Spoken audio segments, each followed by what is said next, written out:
Bienvenidos a la entrevista de Juan Pablo González. ¿Qué tal estás? Hola, Ivonne. Bien, Bien. bien, habrá que decir, sí. Vamos a empezar andando. Tenemos un día de sol, así que vamos a disfrutarlo con un paseíto.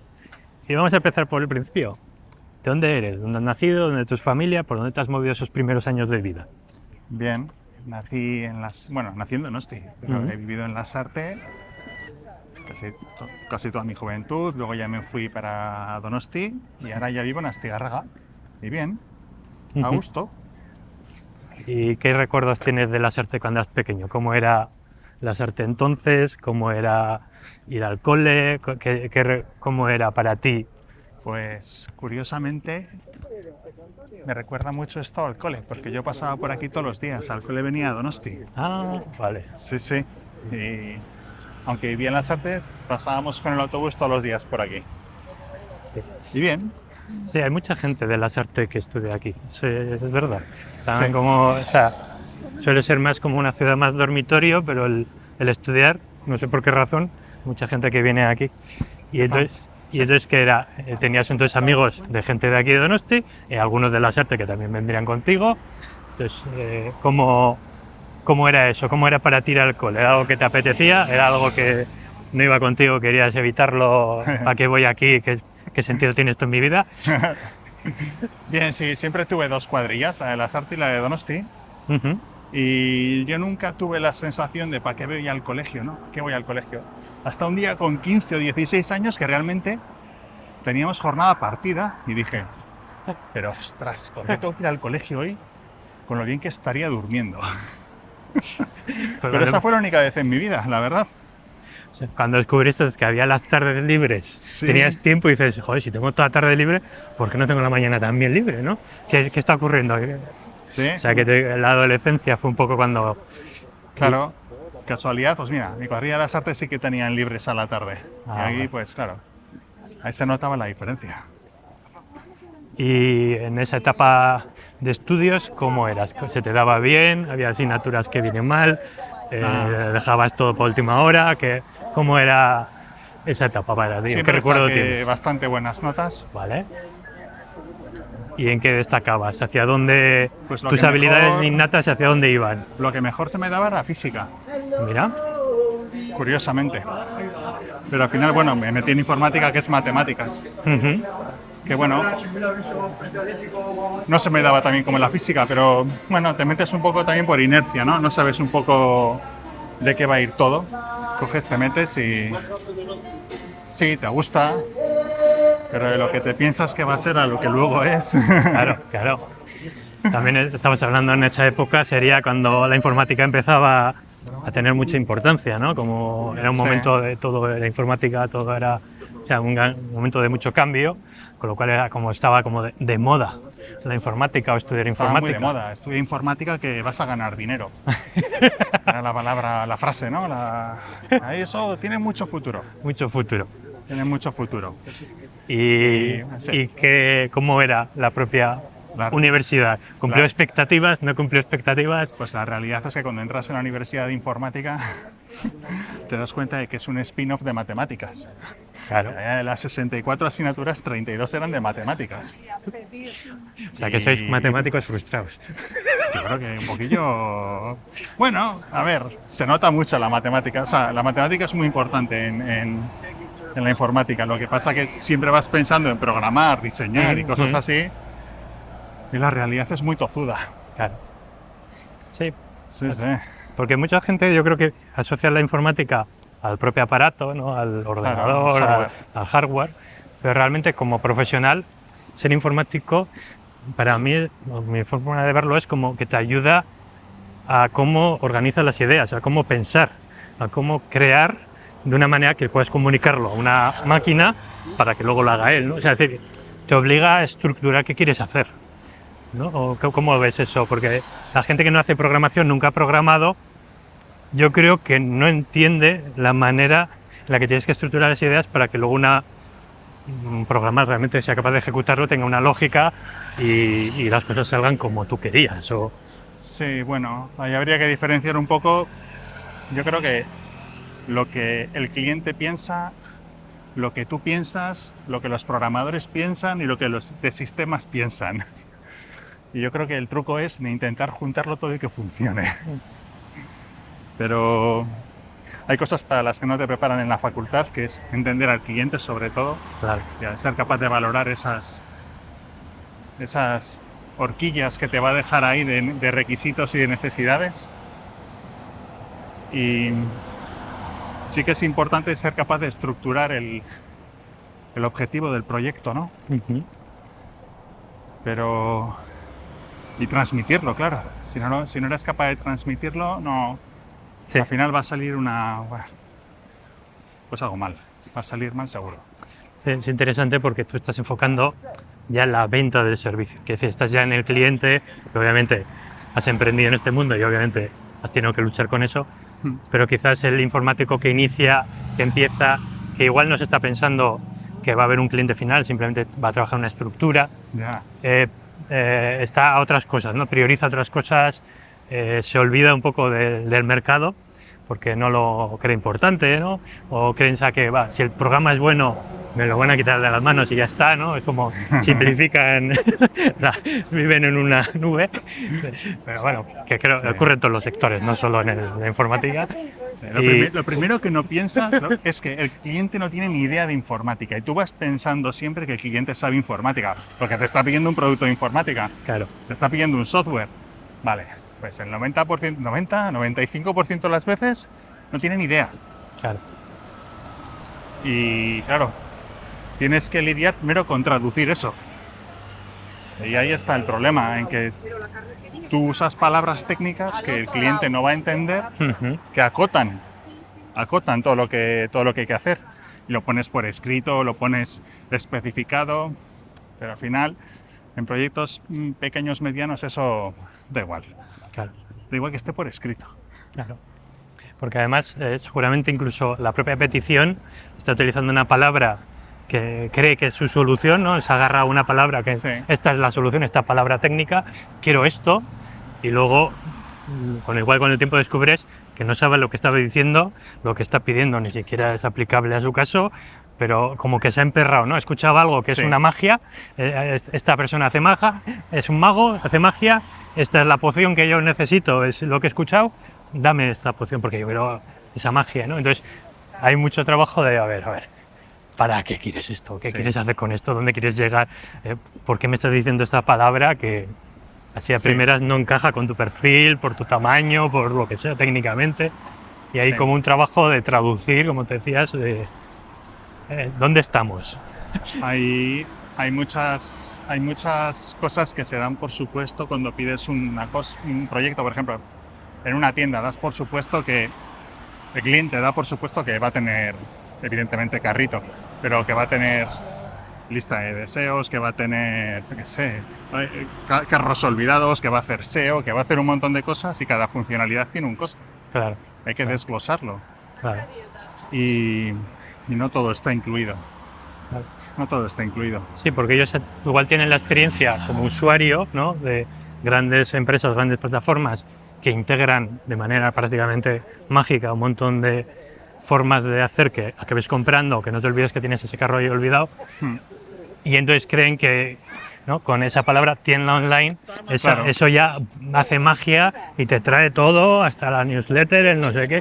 A ver, que Se esto... piensan que con una inversión de, me da igual, 10.000, 30.000 euros al día siguiente van a ser Amazon. Claro, Y ellos se intuyen que no, pero el tema es que no vas a ser Amazon. Es más, aunque me pieses 10 veces más. ah, Ahí hay muchísimo tema. sí. Y es muy complejo, ¿eh? Y cada vez se está especializando más. Ujú, Eso también es bueno. Al principio a nosotros nos gustaba bastante porque era como una ingeniería, ¿no? Era más programación que temas de marketing. Al final era todo muy matemático. claro, Pero con el tiempo se ha ido convirtiendo en un gran porcentaje de marketing y luego una parte importante de software, pero empieza a tener más peso el marketing desde hace años ya. claro. Porque al final el objetivo es que tenga un impacto real y normalmente si el cliente lo que está buscando es vender más o llegar a más clientes, Sí. tiene que hacer esa traducción, esa ejecución e integrarla, obviamente con un sistema Sí. informático, pero hay que juntar varios mundos, Sí. ¿no? Y entonces puede haber gente que sea informática pura, pero que de marketing ni idea o no, ni siquiera quiere saber, y habrá gente muy de marketing, pero que no entiende lo que hay más allá de la página, o sea, del escritorio, ¿no? O sea, no entiende lo que hay detrás, ni qué se ejecuta, ni qué está ocurriendo en ese mundo, ¿no? Entonces, esa visión doble es muy importante para poder asesorar al cliente y decir, a ver, que a tu escala esto es un disparate, no, primero no te lo puedes permitir, o sea, porque cuesta mucho más, incluso igual yo con mi escala ni siquiera te lo puedo hacer a la escala que tú crees que hace falta, porque haría falta un equipo de la leche y es que tú no estás ahí, o sea, que no, como decías antes con Amazon, tú no estás en esa escala, tú no puedes competir, tú vas a competir con otro tipo de empresas, de otro tipo de nichos, y tienes que utilizar herramientas que tengan sentido a esa escala, y ahí es donde te puedo hacer un asesoramiento de qué otros hacen, qué consiguen, hasta qué punto, cuánto tiempo lleva que esto coja atracción, porque la gente piensa, ¿no? Como decías, ya tengo página web a vender. Bueno. Eso, tener la página web era lo fácil.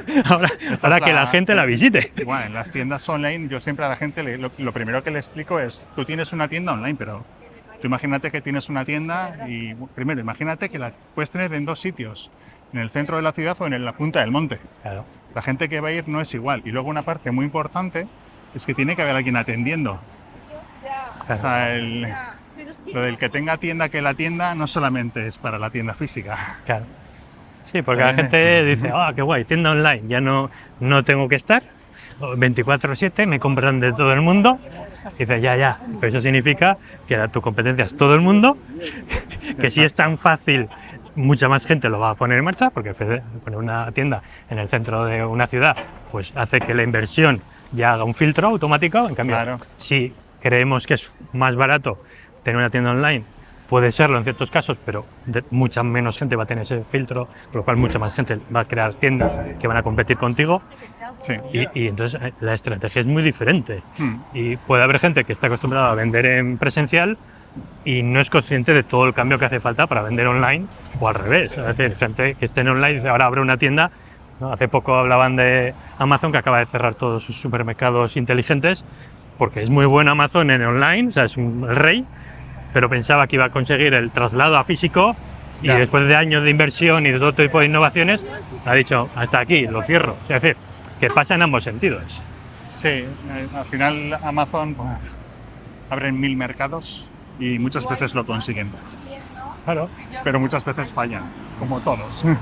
Lo que pasa que ellos pueden asumir mejor las derrotas. Claro. No tiene para ellos un coste tan grave.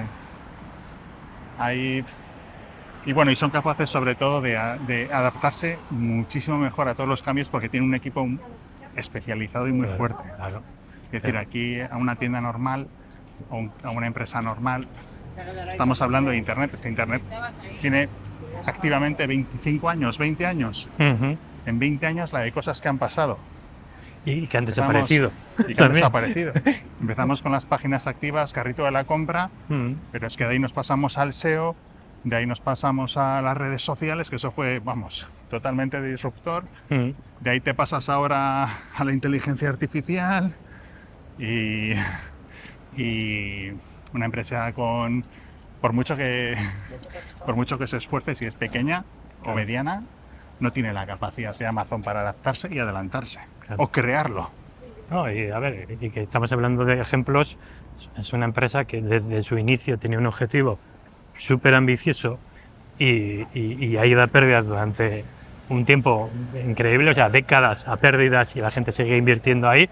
Entonces, claro, ¿cómo vas a competir contra eso? O sea, tú no tienes ni ese horizonte, ni esa capacidad de atraer ni el talento, ni la inversión, o sea, y que encima puede fallar, que Amazon puede haber quebrado hace 10 años y hubiese sido lo que la gente hubiese dicho, normal, ¿cómo este loco está intentando esto? O sea, en cambio, pues bueno, pues lo ha conseguido y entonces ha creado una excepción. Sí, de todas maneras también estamos viéndolo todo desde el prisma de esta zona geográfica, ¿eh? Es decir, que fuera de aquí hay muchas otras tiendas online que están funcionando, de las que aquí no somos conocedores, que a lo mejor abarcan 10 países, pero llegan, ¿eh? Claro. Llegan. Sí. Llegan, ¿eh? Y bueno, pues al final está bien porque te das cuenta de que no no está todo tan monopolizado como nos llega aquí. Sí que tengo la sensación de que aquí tenemos como un filtro más sesgado, o sea, vemos menos cosas de las que en realidad hay. Sí, sí. Pero bueno. Sí. Al final hay sesgos locales. También, por ejemplo, aquí damos por hecho que todo el mundo tiene WhatsApp y en Hispanoamérica también es como la aplicación de mensajería por defecto. Sí. Pero en cambio en Estados Unidos, si no tienes el sistema de mensajería de Apple, tiene 2 colores, verde, azul, no sé qué, eres un marginado. O sea, tener un Android en Estados Unidos es que eres un pobre. O sea, claro. ya no te respondo prácticamente. O sea, claro, allí tienen otros sesgos muy diferentes. Entonces, cuidado dónde estás intentando vender, cómo te estás comunicando con esa persona, claro. Porque tiene una forma de ver que igual no es la tuya. Entonces, cuidado, si encima vas a vender en otros lugares, otras culturas, otros idiomas, porque es más allá de la transacción. La gente simplifica, bueno, con que me llegue a mí el dinero, ya está hecho. Sí. Cuidado, que te estás metiendo en un lío bastante importante. Ya te digo. No, clientes internacionales es difícil tener, pero bueno, sí que los hay, ¿eh? A ver los hilos. Claro. Y aprendes de cuáles son los mercados que más venden, los que menos venden. Está bien. Bueno, y vale, estabas estudiando informática, terminas la carrera. ¿Cuál fue tu primer contacto con el mundo laboral? Experiencia laboral. Sí, es decir, ¿qué hiciste esos currículums? ¿Dónde acabaste? ¿Tenías claro hacia dónde ibas? Acabé en Panda Software. Bueno, pues medio conocido para la gente de antivirus, ¿no? Sí, fue una experiencia un poco... Bueno, ahí entramos 30 personas, ahí me acuerdo. Wow. A la vez, ¿eh? Ya. Pero hicieron un filtro, o sea, yo aluciné con el proceso de selección. Y acabas la carrera de ingeniería informática para estar a 10 turnos, un caos absoluto. No duró la gente ni medio año. Claro, ahí estaba el filtro, ¿no? Sabían que el puesto era muy complicado de cubrir. Sí, la gente que acababa quemada, bueno, en fin. Y de ahí nada, fui a Beasign, una empresa de software, y de ahí pasé a una de marketing. Fueron como transiciones muy rápidas. Y de ahí ya sí que acabé en Facilnet Comunicaciones y ya Hispatec. Hispatec ya 17, 18 años ya.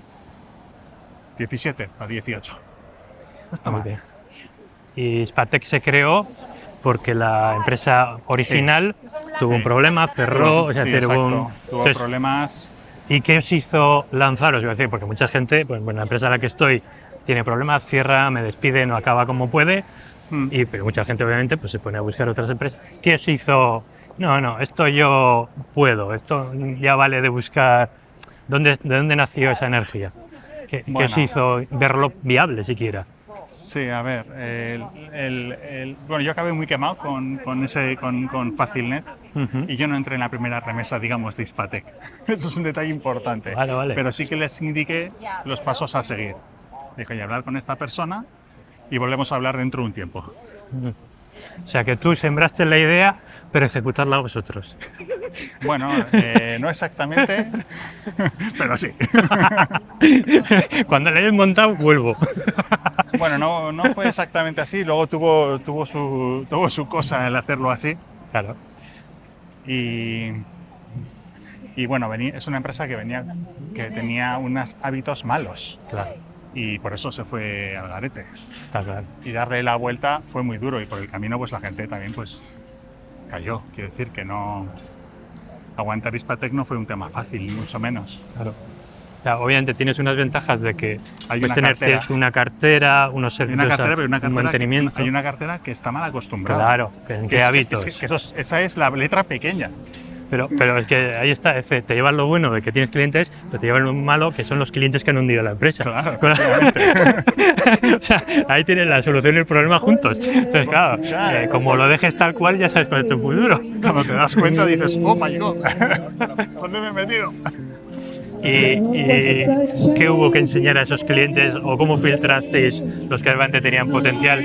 ¿Cómo fue aprender a convertirlos en clientes realmente rentables para ambas partes? ¿Cómo fue ese toma y daca? Bueno, pues ahí veníamos de hacer dos tipos de servicios. Por un lado estaba el tema de los servicios web y por otro lado el tema del desarrollo. Hubo una época en la que el desarrollo podía justificar de poner los servicios web baratos, pero eso fue el gran error. O sea, que utilizabais la web como captación y la programación a medida como aquí ganamos pasta, ¿no? Sí, algo y así. eso cayó en 2008 al 2011 con la aparición de los CMS. Sí. Eso fue un desastre absoluto, que ya venía de ser un desastre, porque al final, cuando tienes 2-3 personas en plantilla dando soporte para sistemas y no lo cobras como hay que cobrarlo, eso pues lleva lo que lleva. Y lo primero es darse cuenta de eso. Sí, además es como es el modelo que todo el mundo tiene, Claro. ¿cómo va a estar mal, no? ¿Cómo va a estar mal? ¿Cómo vamos a hacer algo diferente que está haciendo los demás si siguen en pie? O sea, Pues todas cayeron, evidentemente. claro. Y aguantaron los que estuvimos dispuestos a hacer el cambio y a darse cuenta de cuál era el modelo real de negocio. Y luego ya la punta de la decisión me la dio la pandemia. Mira. Teníamos ahí una serie de proyectos abiertos y todos los proyectos de software cayeron. ¿Y qué fue lo único que se mantuvo? Los sistemas. Claro, lo imprescindible. Y dices, pues Aquí hay valor. hay que aprovechar la experiencia que hay y tirar por ahí. Claro. Y sí, y la verdad es que ha funcionado, pero ha sido, lo pienso y digo, pues fue arriesgado y fue... Sí, ahora con todo lo que sé, ¿cómo me arriesgué a hacer todo esto? ¿Cómo ¿no? me arriesgué? Si no tenía ni idea de dónde iba. Buah, sí, sí. Sí, yo creo que muchas veces el emprender no es difícil por el propio sector, sino porque no eres consciente en qué consiste ese sector, porque mucha gente equivoca cuál es tu servicio demandado, de dónde vivir, entonces das por hecho unos sesgos, unas formas de hacer, que luego te das cuenta, cuidado, que aquí la clave estaba en esto, que para mí era como... Sí, como que no... esto no... Esto lo puede hacer cualquiera y de repente te das cuenta de que no lo puede hacer casi nadie. Y dices, ostras, ni puede, ni quiere, ni quieren. O sea, ahí tienes eso es el filtro de entrada de un buen sector, es decir, que haya cosas que la gente no le merezca pagar ese precio, con lo cual hace que quien esté dentro ya estamos como un grupo más selecto y entonces ya empezamos a hablar. Obviamente, si me doy cuenta, ya empiezo a poner en valor lo que realmente ofrezco, porque no hay tanta gente que entre. En cambio, si no soy consciente, lo regalo. Y encima, obviamente, si lo regalo, pues obviamente el servicio que estoy dando va a ser malo porque es que no hay fuentes de ingresos y yo no lo cuido. Además, en servicios críticos. Claro. Servicios críticos. Es que era como... Explica qué son sistemas, porque mucha gente no sabe lo que es, a qué llamas tus sistemas. Vale, nosotros, nuestra parte de sistemas es lo que va del router hacia afuera. ¿Vale?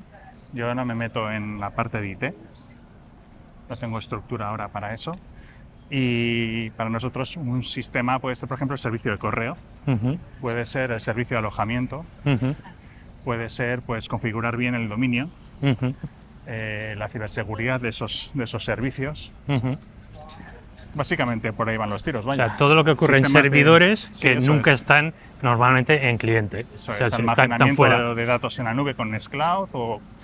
Siempre nosotros software libre, ¿eh? Software libre. Pero rentable, ¿eh? Rentable. Software libre, pero, no gratis, para ganar dinero. No somos una ONG. Exacto.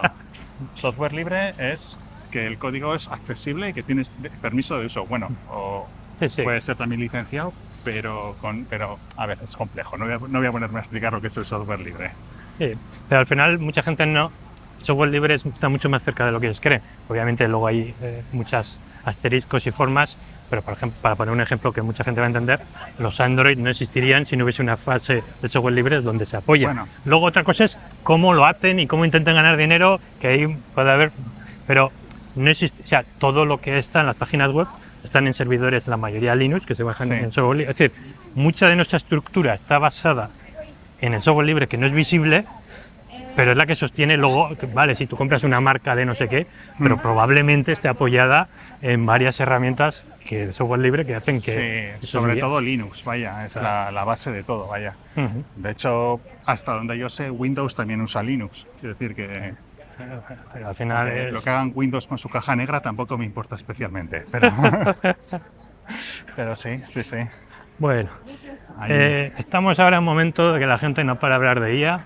Sí. Hay mucho desconocimiento qué es la IA, qué nos puede permitir, y Sí. si encima lo llevamos al mundo ya más empresarial, de una pequeña pyme, de la gente que está tratando de conseguir clientes, ser rentable, ¿cómo explicarías qué es la IA o qué puede aportar la IA para alguien de este tipo de sectores? Un pequeño dueño de una pequeña empresa con 1, 2, 3, 4 trabajadores, no Sí. son Amazon y no van a invertir en centros de datos ni cosas raras. Vale. O sea, a ese nivel, ¿qué es interesante, qué nos puede aportar y qué peligros tiene también esta IA si le Peligros, damos total sí. libertad? Y, Desde luego, todo lo que sea meter datos, peligro.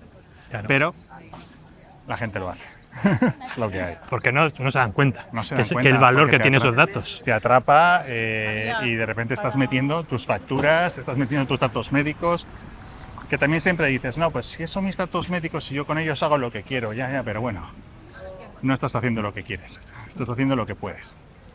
El tema es que la IA es muy amplia y no es lo mismo cómo lo ven los gobiernos, cómo lo ven las grandes empresas y cómo lo ven las pequeñas empresas. Ujú. Ahí hay un concepto muy chulo que me enseñó un amigo mío, que es el de la traducción al castellano sería mierdificación, Sí, es muy buena esa. que al final nos estamos llenando de, pues eso, de mierda. Mm. Estamos haciendo cosas que son muy poco prudentes, como crear cientos de data centers con 1 gigavatio de potencia, Ujú. que no sé dónde se piensa la gente que sale esa energía. Y un montón de cosas pues que son peligrosas, vaya. Mm. Pero por otro lado, yo diría que en lo que es, ¿cómo decirlo? Que no ofenda a nadie o que ofenda a muchos, venga, da igual. La programación sencilla, entre comillas, Mm. quiero decir que no hay programación sencilla, ¿vale? La ha democratizado. Ujú. ¿Esto qué significa? Pues que realmente ahora se puede hacer código de una manera mucho más fácil que antes. Ujú. Desde luego, siempre estoy hablando de códigos sencillos, ¿vale? Navegación web, pintar, leer bases de datos, hacer pequeños cálculos, Ujú. digamos un progreso avanzado de lo que serían los típicos formularios, ERPs, este tipo de cosillas. A Ujú. partir de ahí, programaciones complejas, yo creo que desde luego todavía no es el momento. Ujú. Yo no me la jugaría en una máquina con la que te estás jugando la vida, meter ahí IA. Pero es que hay que decir, ni supervisada. Yo personalmente, Ah, sí. ¿sabes? Sí, porque al final la propia palabra de supervisar una IA, si quien está 24/7 sabiendo qué hace, si es una caja negra, no sabes lo que está haciendo. No te O sea, da tiempo a revisar todo lo que haces. es imposible. Imposible, pero imposible. para cuando te des cuenta que algo ha salido mal, ha explotado por 500 sitios Claro. y te vienen todas las demandas. O sea, Claro, es como, claro. ¿no? Se ha borrado toda la base de datos, ya nos hemos dado cuenta, porque sí. ha borrado toda la base de datos. Pero todo lo que ha hecho antes de que ha borrado toda la base de datos y nadie se ha dado cuenta o te das cuenta a los 6 meses. Que Sí, además es muy peligroso porque te atrapa, insisto. O sea, de repente dices, ostras, ¿cómo estoy avanzando? ¡Qué rapidez! como una alucinación. Se genera una alucinación de Sí, todo sí. el poder que tengo ahora. Soy la leche, eso es lo que pensó Amazon. Somos la leche y luego se la comieron con patatas. Tuvieron que volver a recontratar a un montón de gente que habían echado. Claro. Pero sí, te atrapa. Y la verdad es que si sabes guiarlo bien, o sea, para todo lo que es análisis de aplicaciones sencillas, Ujú. digamos que ha bajado la dificultad de un medio a fácil. Claro. Y en las difíciles a medios. Claro. Y entonces puedes hacer proyectos mucho más grandes. Ujú. Pero desde luego yo no lo haría partiendo de cero y sobre todo lo haría, todo lo que es el desarrollo sí lo puedes hacer contra Anthropic o contra ChatGPT o el que quieras. Pero desde luego todo lo que es manejo de datos, eso tienes que, desde luego abstraerlo de lo que es el uso no puedes dar acceso a la IA general, no puedes darle acceso. Hay empresas muy potentes ahora que están tirando por las IAs locales Ujú. y a ver a dónde va todo eso. Yo creo que por ahí hay futuro. Sí, mucho. una IA local entonces es tener tu propio servidor en el que tienes tu propia IA de código abierto, no sé qué, que tú ves qué datos le das y contra eso juegas sin tener que subirlo no sabemos a dónde y que acabe por algún sitio luego. Sí, que tus datos sean tuyos en la medida de lo posible. Y luego, pues lo que sí que va a hacer es, bueno, que ya lo está haciendo, es irrumpir en el mercado laboral. Obviamente. Eso, cuando es, hace 6 meses, bueno, esto de la IA lo empezamos a mirar hace como 2 años y dije, esto no va a ningún lado, a ningún lado. Hace un año todavía nos reíamos, decimos, ¿esto qué hace? Y eso siendo del sector. Siendo del sector. Tú imagínate a alguien, un carnicero. O sea, pero hace como unos 5 meses o así dijimos, hostia, ¿qué es esto de Cloud Decode? ¿Qué ha pasado aquí? Porque fue de la noche a la mañana, ¿eh? sí. Fue de la noche a la mañana. Y de repente, pues dices, uff, hay un momento ahí de lloro y dices, pero ¿qué ha pasado aquí? ¿Qué ha pasado aquí? Sí, yo creo que lo que la gente no es consciente es, no sabes cuándo, pero va a haber un momento que la IA se va a comer tu sector o tu empresa o tu especialidad, me da igual, pero va a ocurrir de la noche a la mañana. O sea, es decir, ayer era despreciable y hoy me ha fulminado. Y es como ese riesgo a que... Y las propias empresas de ellas saben qué sectores son más vulnerables y están tratando de entrar en ellas, el tema de legal, el tema de automatizaciones. Es decir, están como... Aquí creemos que vamos a llegar antes. Sí. Aquí hay sectores que nos podemos comer. Sí. Y la gente no es muy consciente de que están entrenando a sus sustitutos. Sí. Porque mientras tú intentas a ver cómo hago esto un poco mejor, te estás enseñando cómo hacer tu trabajo. Yo hasta hace unas semanas realmente estaba en esa perspectiva negra. Vale. Pero me da cuenta de que va a cambiar. Sin más, aquí hay que adaptarse, ¿no? Sí. Yo creo que tenemos como muy normalizado que en las empresas haya una figura de IT. Todas las empresas así un poco a partir de 20 empleados, 25 suelen tener una persona que es la persona de IT. Sí. Y esa persona lo que se encarga es de que los sistemas funcionen y cuando algo no sabe cómo funciona, pues básicamente lo que hace es subcontratar los servicios, básicamente. Pues eso, lo que va a pasar ahora, yo entiendo, es que va a haber también la figura del, no sé cómo decirlo, ingeniero de inteligencia artificial, que se va a preocupar de democratizar la programación de su empresa, porque ahora van a poder hacerlo por un sueldo. Y cuando él tenga que hacer el control de robustez, el control de, bueno, cosas que realmente no vaya a llegar, porque claro, la IA encima va a una velocidad del copón, pues esa parte se subcontratará. Y lo que saldrán serán empresas que se dediquen a ese tipo de servicios. Eso es lo que yo pienso que va a pasar, pero vete a saber. Sí, pero al final está ocurriendo todo en todos los sectores. Quiero decir, antes tú necesitabas un abogado para firmar cualquier documento, no vaya a ser.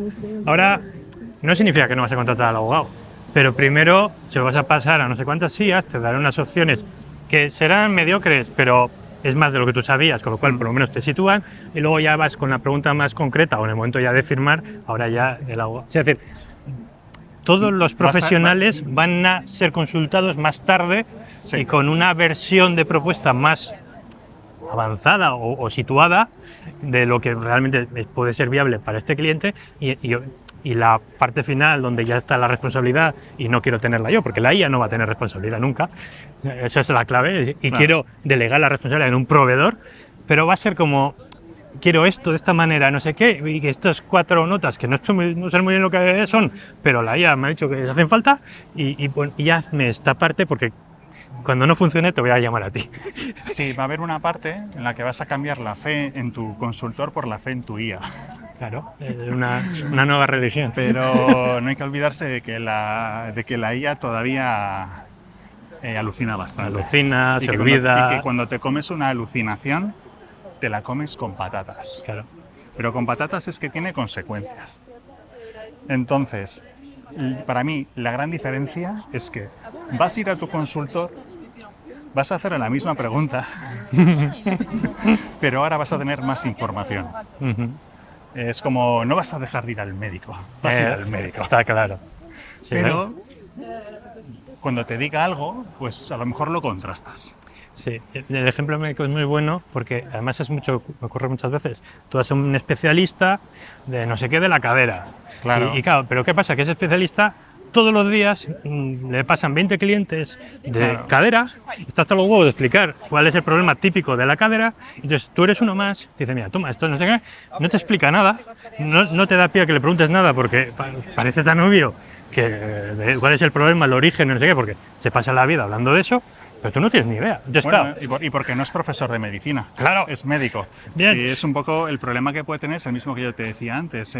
Yo daba por supuesto que la gente sabía lo que era la informática, Claro, aunque porque me contrataban, pero no es así, ¿no? No. Pues tú vas al taller de coches, Claro.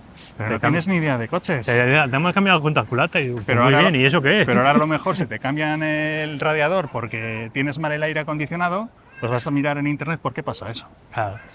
Y te lo va a explicar, cosa que el mecánico no va a hacer. Efectivamente. Y entonces hay un hábito que hacías que igual te has cargado tu radiador por yo que sé qué estás haciendo con el coche. Entonces igual puedes cambiar un hábito para que no vuelva a romperlo. Efectivamente. O sea, se vienen cosas buenas también, ¿eh? Es decir, que no todo es incertidumbre. Bueno.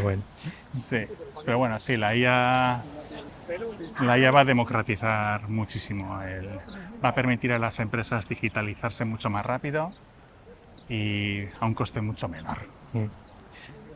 Vamos a hablar de un tema que es más conocido, pero que seguramente lo puedes explicar cuáles son sus riesgos de una manera que para mucha gente que está escuchando no se ha planteado.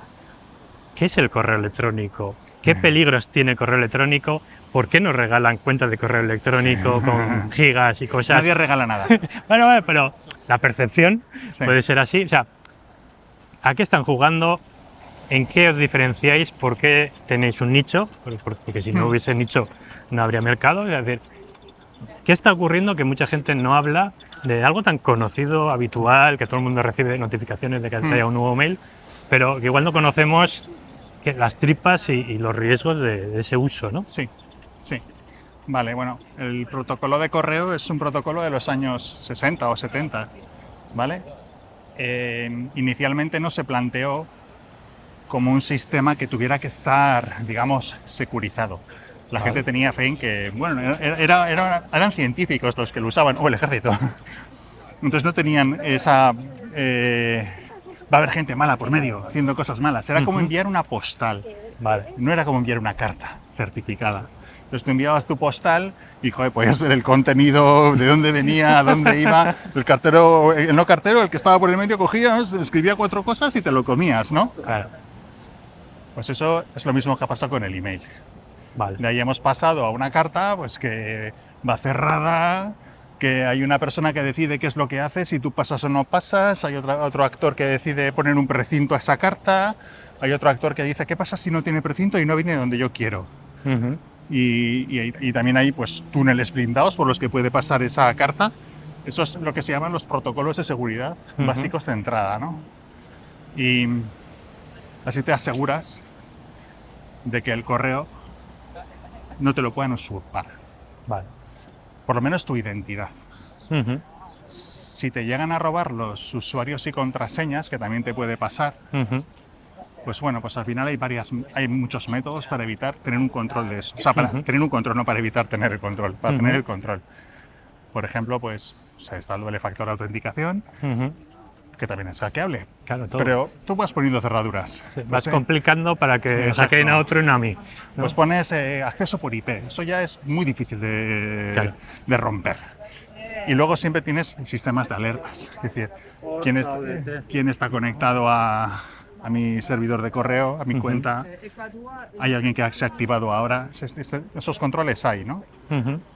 ¿Y qué es eso? ¿Cuál es el problema? El problema de eso es que es mucho trabajo. ¿Quién se encarga de mirar eso, no? Claro, y hay que darle soporte. Y es un curro difícil.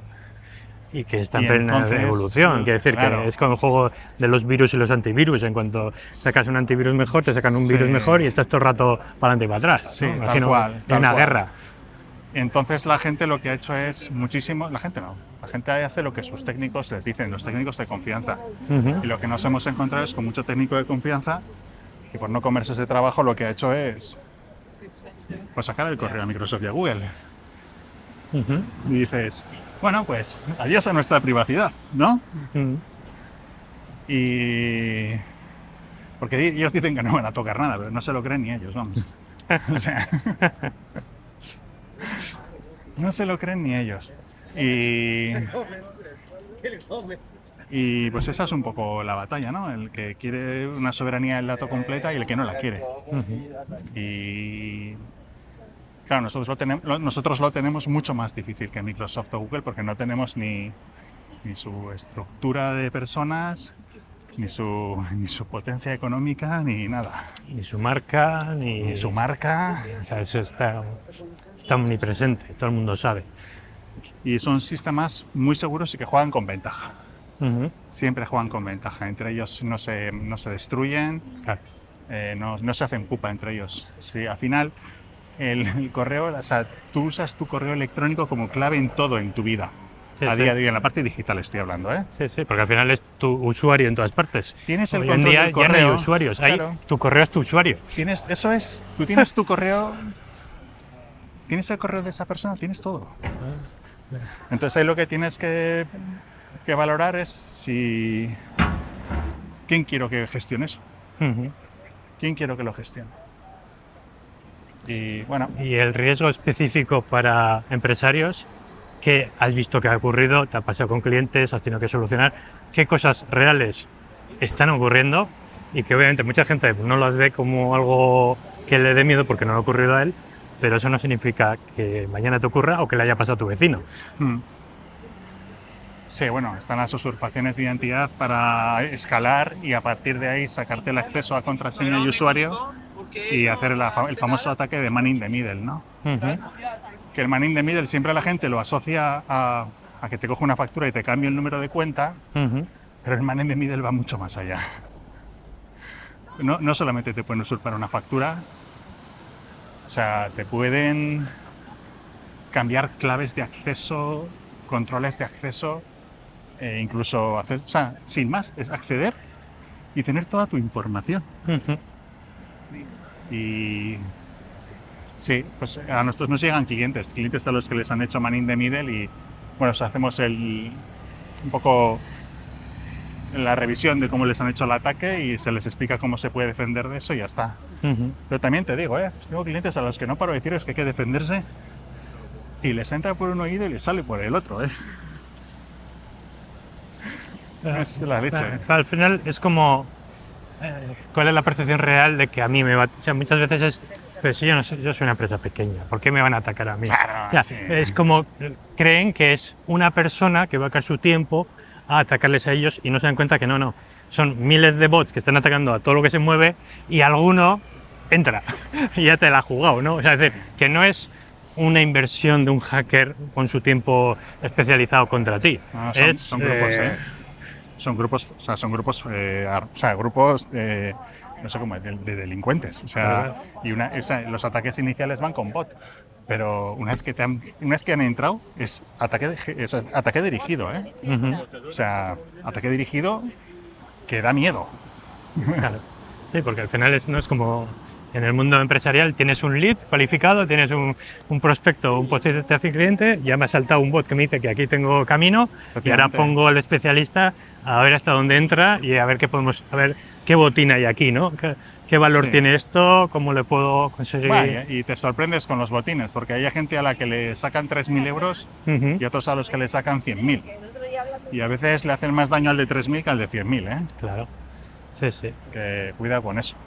Sí, esto me recuerda, creo que tuvieron los de Odoo un ataque de ese tipo, que tenían todos sus servidores pues comprometidos. Y el caso es que el atacante no era consciente de que había comprometido una empresa de ese tamaño. Entonces pensaba que estaba hablando con una pequeña empresa. Entonces consiguieron, pero para saber que tú eres quien me está atacando, porque claro, yo qué sé si eres tú o es otro y tú estás haciendo pasar, para durante 5 minutos para ver, que cuando yo vea que eres tú quien controla este ataque, pues hablamos de dinero. Consiguieron parar esos 5 minutos, con lo cual consiguieron recuperar el control, pues activando lo que tuvieron que activar y consiguieron pararlo, pero porque no se habían estudiado bien a quién acababan de atacar. Porque si Ya. llegan a saber a quién me acaba de atacar, claro, el impacto económico y la capacidad Sí. de chantaje era enorme. Porque estabas hablando de una empresa que da servicio a muchísimas empresas y está en un punto muy delicado. Entonces, hay desconocimiento por todas partes y puedes tener suerte, pero claro, no puedes contar con la suerte solo. Y es que, por ejemplo, Du, hasta donde yo sé, tiene centro de datos redundado, ¿no? En Europa y Claro, en Estados sí, Unidos. sí. Y van a hablar directamente con los ISPs y van a hablar directamente con quien tienen que hablar. O sea, ese tío lo van a pillar. Ya. Pero en proveedor pequeño, No, estás a otra escala. peleate. Sí, Bueno. bueno, pero que te puede llegar a hacer un ataque, bueno, con la inteligencia artificial, los ataques son locos. Claro. Antes te atacaban desde 1000 IPs. Ahora ves ataques de 40.000 IPs. Y dices, pues si eso es, te está atacando un pueblo entero. Sí, sí. Eso también pasa. Sí, y que muchas veces no somos conscientes de que formamos parte de ese ataque porque igual nuestro propio ordenador móvil o lo que sea está comprometido Sí, son y, zombies. y está atacando Está atacando, sí, y sí. me está consumiendo mis datos, mi batería y por qué esto va tan lento y Sí, soy sí. parte del problema. Eres parte del problema. Sí, sí. Esas aplicaciones que nos instalamos, eso es aceptar que hacemos. Esto es gratis, esto es gratis. Esto es gratis, que gratis no hay nada. Bueno, Sí. muy bien. ¿Y qué plan tenéis a futuro? ¿Por dónde estáis intentando crecer? ¿Hacia dónde creéis que Pues- las empresas van a necesitar más de vuestros servicios especializados? ¿Qué estáis intentando ofrecer? ¿Qué es? Hasta hace medio año lo teníamos como muy claro. Ujú. Teníamos claro que teníamos que ir a la gestión de archivos online con soberanía del dato, Nextcloud. Ujú. Y ahora pensamos que eso sigue siendo una muy buena idea, pero que hay que darle más valor. Claro. Hay que darle más valor con el tema de la IA y ver cómo se pueden aprovechar esos datos Mm. para generar valor en la empresa. Muchas veces tienes información que no sabes dónde la tienes, porque tienes ahí, yo qué sé, voy a decir una cifra aleatoria, 100.000 documentos, Claro. que es bastante real, y busca algo ahí. Pues bueno, para eso está la IA, ¿no? Y tiene que ser IA local, y tiene que ser con tus datos. Claro. Y yo creo que vamos por ahí. O sea, que volver a poner en valor algo que dabais por básico, Sí. tener documentos era en principio como un problema donde lo guardo, Sí. ahora no, el tesoro está ahí, no es guardarlo, es que estén bien estructurados, que sean fáciles de cruzar y sacar la información que esconden Sí, para que realmente la propia empresa pueda tomar decisiones, porque al final tú estás tratando de que tu empresa sea rentable, Sí. pero la empresa que sirves está tratando de lo mismo, es decir, cómo Sí. sigo siendo rentable en un sector que se sigue moviendo también. y hay una cosa que es importante, yo creo, y es que antes costaba más gastar el dinero, llamémoslo así, Ujú. porque como que los resultados eran como más a largo plazo y a lo mejor haciendo una inversión enorme llegabas a un 10% de la digitalización que te hacía falta. Ujú. Y ahora, con mayor inversión evidentemente, pero el alcance es mucho mayor. Ujú. Entonces, yo creo que la gente antes era más reacia, mejor una empresa que factura 2 millones, pues era más Ujú. reacia a gastarse 40.000 o 50.000 euros. Ujú. Pues ahora a lo mejor ahora se van a gastar 200.000. Ya. Porque O sea, le van a ver mucha chispa. Y eso va a venir. sí, porque están viendo que mucha gente está hablando, que su competencia también va a invertir, que no están muy seguros cómo va a ser, pero algo tienen que hacer, ¿no? Sí. Aunque sea fallar para aprender y luego hacerlo mejor. O sea, es Sí, decir, sí. como te quedes quieto, te pasa el mercado por encima. Y mucha gente lo va a hacer incluso metiendo gente interna, ¿eh? Los ingenieros de inteligencia artificial o... Sí, yo creo que por ahí van a ir los tiros. Y producción interna y luego con externalizaciones. O sea, pero es que no es lo mismo conseguir un 5% de digitalización en 2 años que conseguir un 20%. Claro. Es que no tiene nada que ver. Tu empresa también va a ser mucho más efectiva. O sea, y es que lo ves, porque lo ves con... Nosotros internamente lo estamos comprobando. Claro. Dices, ostras, es que este proyecto que antes eran 6 meses, es que ahora lo hago en un mes. Que sigue siendo un mes, Sí, pero no son 6. Y además te permite revisarlo con otra energía, con otras ganas, darle Claro, una vuelta, qué más se le puede poner. Es decir, Claro, no, te no, queda, y es mucho mejor, te ¿no? queda Y lo haces. energía para ser creativo. Sí, que antes sí. era 6 meses de suplicio casi, a ver Sí, con sí. qué ganas sale, Que venga, lo adiós, me acababas quiero y olvidar, decías, venga, ya hemos acabado. no lo quiero volver a mirar jamás. No, o sea, pero es que realmente salías quemado. Dices, sí, he mejorado, pero no sé si ha merecido la pena. A nivel humano estoy Pero destrozado. ahora no, ahora las cosas van a ser muy diferentes. Es que Al final es y ese va a ser mucho más participativo, porque aunque tengas que tener a un ingeniero que sepa de lo que está hablando, una persona que con capacidades, no sé, empresariales, capacidades Creativas. humanas, creativas, va a tener esa capacidad de transmitir mucho más fácil. Al final va a tener que haber un ingeniero detrás, ¿eh? Claro. Pero va a ser capaz de transmitir mucho más fácil, con ejemplos mucho más prácticos, lo que necesita. Claro. Y luego habrá que guiar ese proceso. Pero no puedes ni comparar. Antes es que era inviable. Claro. La gente le hablabas de análisis de requisitos y te miraban con cara de tú quédate, ¿qué dices? Sí, porque al final gran parte del problema está en la propia comunicación. Lo que tú me estás pidiendo no es viable como lo estás diciendo. Si te tengo que explicar todas las razones por las que eso no es viable para ver si existe una versión viable, me lleva a la vida. Claro. Entonces, todo este tiempo, ¿a quién se lo facturo? Entonces estás como... Sí, sí.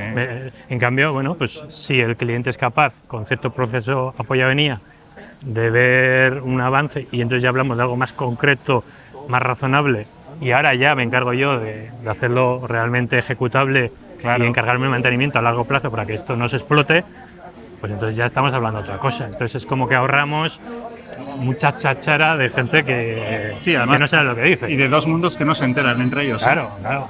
Entonces eso sí que va a aportar muchísimo. Y que además muchos profesionales de diferentes sectores, pero el mítico informático muy de programación, que no me pongas a hablar con gente que no tiene, no, o sea, es como, a mí déjame programar porque no quiero estar en estas charlas en el que encima parezco un soberbio porque estoy diciendo todo que no, porque es que ni siquiera soy capaz de explicarle lo que no entiende. Bueno, Entonces, que esa gente también va a tener que hacer una reconversión, ¿eh? Ojito que... pero la IA le dirá por qué no lo entienden. Exacto. Sí, claro, es que tienes que ser más empático. Sí. Hay aprendizaje para todo. A ver, desde luego hay informáticos que están a un nivel, o sea, de programación muy alto y ahí es muy difícil que la IA se acabe metiendo, es lo que hemos dicho antes. Claro.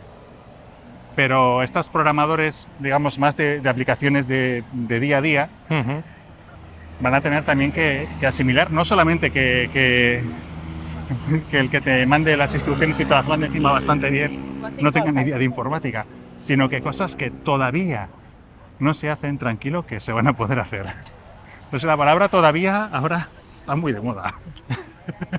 O sea, que la gente ya no dice que no, dice Todavía no. aún no sé cómo, ya llegará, estamos en ello, en proceso. Ayer me pedían un tema para hacer bueno, algo que era incompatible desde mi punto informático de intentar hacer algo con un tema de Microsoft en Linux. Mira, te voy a decir una cosa. Todavía no puedo hacerlo. Todavía. Pero llegará una IA que me diga cómo. Sí, o que de repente te monte todo el modelo intermedio y digas a tomar por saco. Sí, es una pasada. Bueno, estamos llegando al final de la entrevista y solo tengo una pregunta de qué no hemos hablado, qué cosas se nos ha quedado en el tintero, algo que te apetezca compartir, algo que igual no ha surgido en la conversación, pero creas que es importante que la gente te escuche o algo se ha quedado ahí. La verdad que ha estado muy bien, ¿no? Ha sido entretenida. Ha costado arrancar, pero luego ya bueno, pim pam. Pim pam. Pim pam. No, bien. Bien. Sí, yo creo que me gustaría dar un mensaje tranquilizador. Mm. Sí, porque cuando con todo esto de la IA la gente se ha puesto muy nerviosa. Y yo primero, cuando lo vi dije, ostras. Pero te das cuenta de que se van a abrir muchos caminos, muchísimos, más de los que nos pensamos. Pero que habrá que adaptarse. Sí, esa es hace falta estar dispuesto a hacer algo. No, eso es imprescindible, ¿eh? Como te quejes o pienses que no va contigo, te van a comer. Te van a comer. Sí, claramente. O sea que nada, mensaje tranquilizador. Podemos. Se puede. Se puede. No sé, igual no sabemos todo todavía, pero se podrá. Se podrá. Bueno, pues muchísimas gracias por la entrevista y ya estaremos en contacto en una Nada, futura. Iván, joder, faltaba más. Venga, pues un saludo a todos. Hasta luego.